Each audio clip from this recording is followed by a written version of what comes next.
everybody? It's yours truly, Coach Mike Dub, and I am here with another edition of Lockdown Sports Studio. Of course, we are breaking down everything in the preseason leading up to training camp, which is finally here. All of our teams are just about reported at this time. Teams are in full swing. Practices are going. We got some updates coming up even in this video.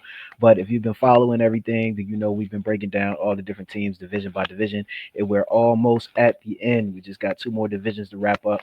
So today we're going to be talking about the NFC West and specifically the San Francisco 49ers, a team that has traditionally been the cream of the crop of not only the NFL, but also the NFC. And they have ran this division for a long time. Of course, there's some other respectable teams in there, but I don't think there's any argument that the 49ers have definitely been one of the premier teams in recent history. So we're going to talk about what we can expect from them this season. Are we going to be expecting them to do the same thing? Are we going to be expecting them to take a step back? They had a lot of shakeups this offseason that we're going to talk about, a lot of new faces in the building, even some culture changes possibly. So we're going to be talking about all of that. I want to know in your feedback what you think the 49ers are going to do. But let's jump right into it. So first and foremost, I talked about it before. We saw a lot of movement from this team, which is, kind of different from what we've seen in the past few years when it comes to San Francisco. They've been a stalwart. They've been consistent. They've been, the stellar team that we know them to be under Kyle Shanahan. Solid up front, solid defense, great playmakers, and just you know what you're getting from them. One of the more successful franchises, definitely in recent history. But as we know, we saw this day coming because of the contract situation with a lot of those guys. So they had a lot of great players.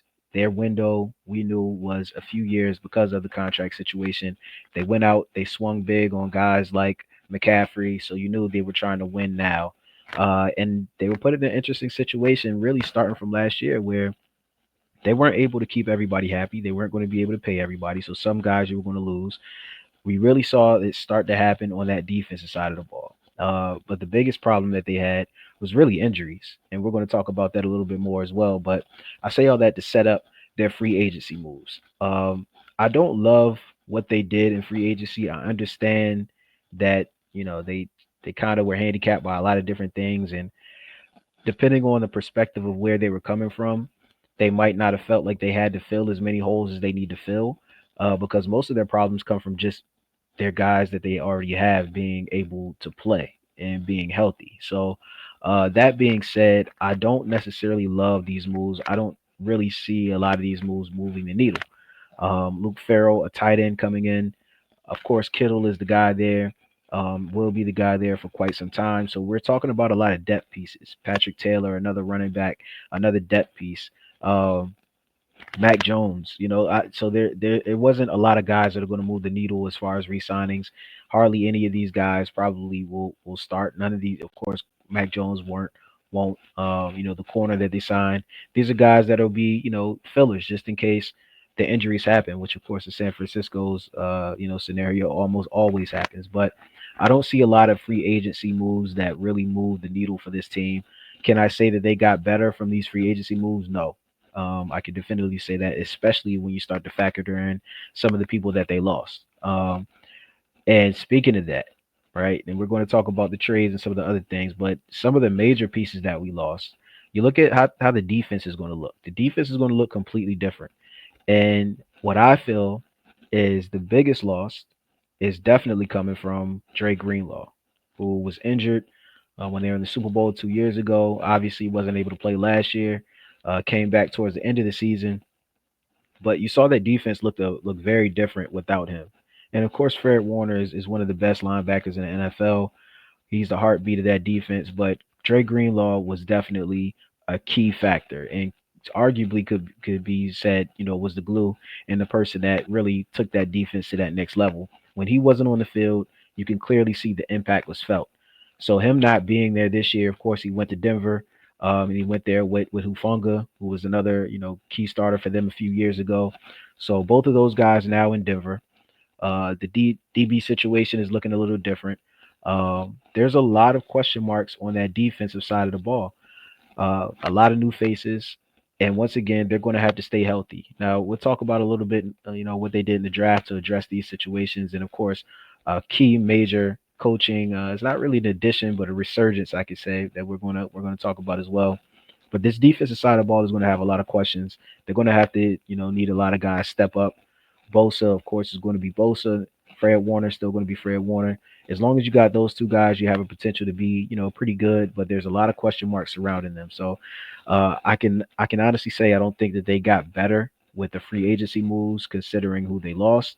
But they did add some depth pieces, and I think that at this point they're just trying to stay healthy. That being said, we moved into the draft class. That's where a lot of almost all of their attention went, was to that defensive side of the ball. They had to get another edge rusher, which I love. Michael Williams, coming out to complement what you had on the opposite side of Bosa, who's of course going to draw most of the attention. You're going to have somebody on the opposite side to pick that up.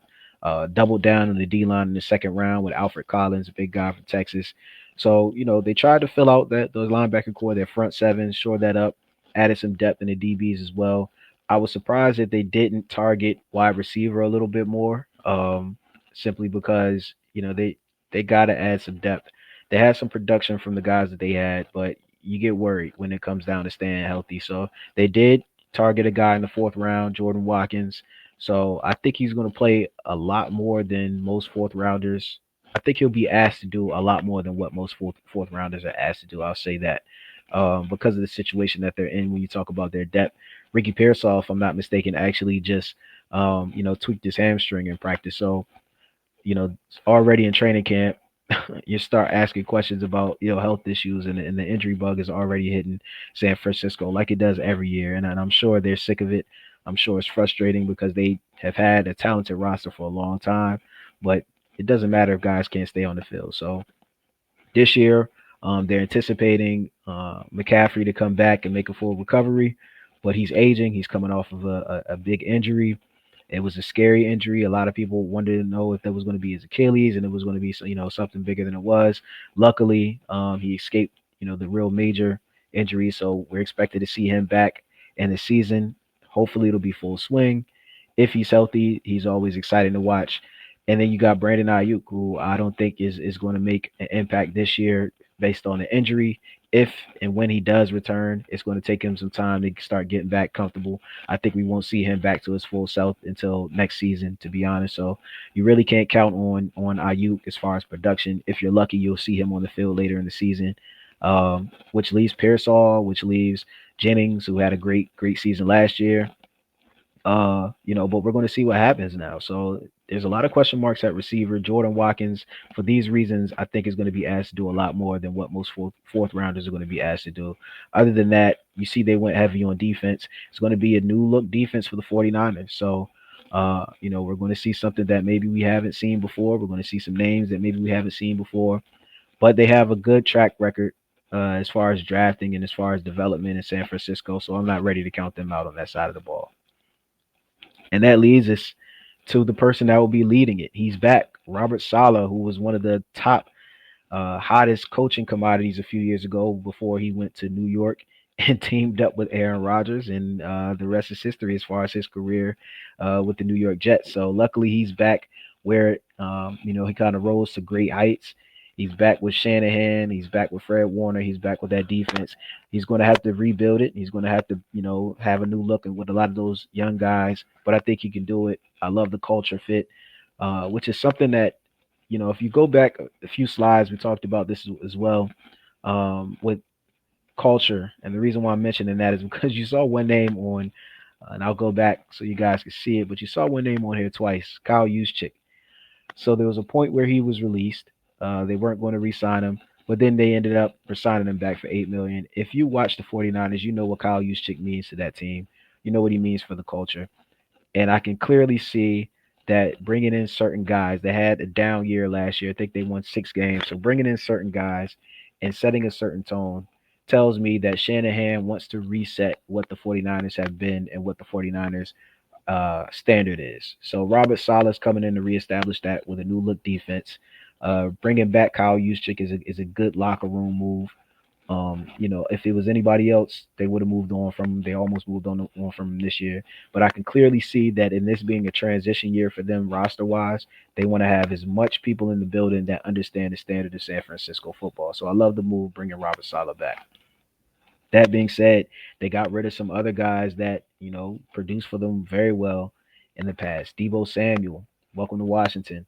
Uh, they weren't getting the production that they wanted to get from him. He's another one that injury issues really plagued him, and it really just wasn't worth the money that they had to get going. So they had to move on. I understand the move. If I were them, I probably would have made the move as well. Jordan Mason, another guy they had to move on from.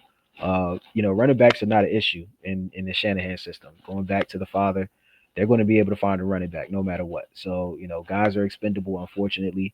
They drafted another running back this year that will probably be, the replacement backup.